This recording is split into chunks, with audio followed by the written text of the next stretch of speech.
Renungan Minggu Biasa Pekan ke-6 Tahun B. Belas kasihan Yesus yang membebaskan. Bacaan pertama diambil dari Kitab Imamat bab 13 ayat 1 sampai 2, ayat 44 sampai 46. Bacaan kedua dari surat pertama Rasul Paulus kepada jemaat Korintus bab 10 ayat 31 sampai bab 11 ayat 1.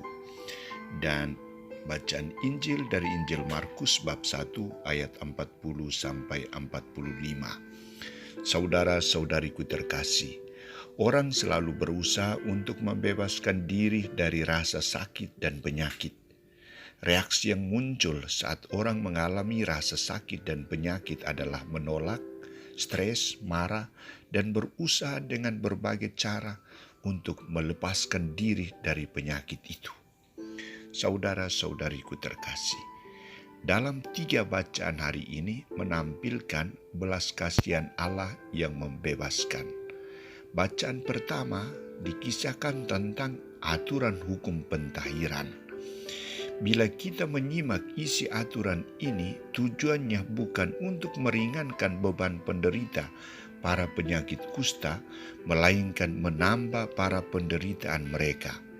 Isi hukum itu adalah orang yang berpenyakit kusta harus berpakaian cabik-cabik, rambutnya terurai, harus menutup mukanya, sambil berseru najis-najis, dan mereka harus tinggal terasing di luar perkampungan. Lebih dari itu, mereka tidak diperbolehkan ikut dalam upacara kebaktian keagamaan. Hukum pentahiran sebenarnya memiliki tujuan luhur, yakni membangun jemaat yang bersih, luhur, dan suci, mengabdi kepada Allah.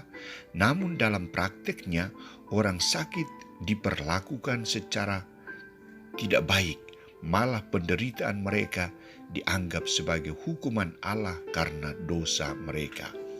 Maka semua orang yang menderita sakit kusta atau berkepanjangan dianggap sebagai pendosa yang harus dijauhkan karena akan menyebarkan virus dosa kepada orang lain.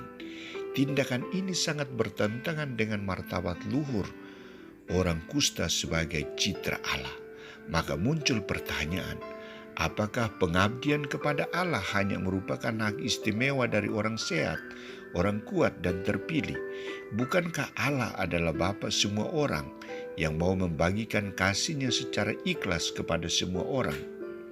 Saudara-saudariku terkasih, pertanyaan ini dijawab oleh Yesus dalam tugas pelayanan perdananya. Ia tampil sebagai putra Allah yang hadir untuk menyelamatkan semua orang. Ia bertindak adil bagi semua orang. Ia memperlakukan semua orang sama, termasuk rela berkomunikasi, bergaul, dan bahkan memberikan bantuan kepada orang-orang yang dianggap orang berdosa itu.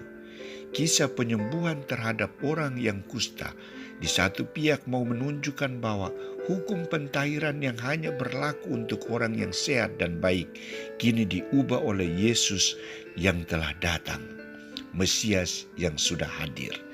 Ia mempunyai kuasa dan kekuatan yang tak tersaingi.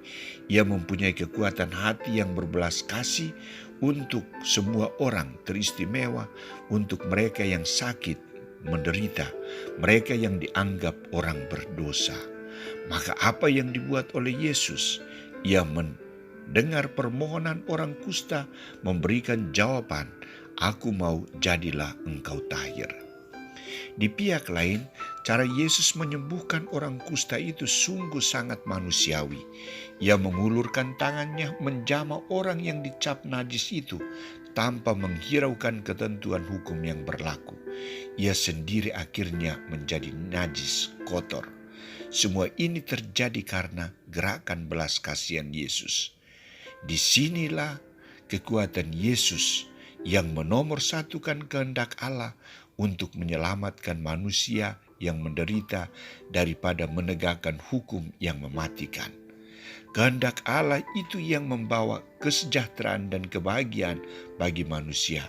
Karena itu, Yesus menuntut orang kusta itu untuk melakukan kehendak Allah, yakni Ingatlah, janganlah engkau memberitahukan hal ini kepada siapapun, tetapi pergilah, perlihatkanlah dirimu kepada imam, dan persembahkanlah untuk pentahiranmu persembahan yang diperintahkan oleh Musa sebagai bukti bagi mereka. Saudara-saudariku terkasih, Paulus mengharapkan kepada semua pengikut Kristus agar berlaku secara baik dan benar sesuai dengan kehendak Allah. Caranya adalah melayani orang lain secara baik dan benar, bukan menipu, bukan menindas, mengancam, bukan untuk mencari keuntungan pribadi. Setiap orang memiliki tanggung jawab untuk diri dan orang lain, maka setiap orang harus berlaku baik dan mengarahkan perhatian untuk pelayanan kepada sesama dan untuk memuliakan Allah sebagai sumber hidup kita. Semoga kita semua, seturut nasihat Paulus dan gerakan belas kasihan yang dilaksanakan oleh Yesus, mendorong kita semua untuk semakin mencintai sesama kita, teristimewa mereka yang sakit dan menderita. Amin.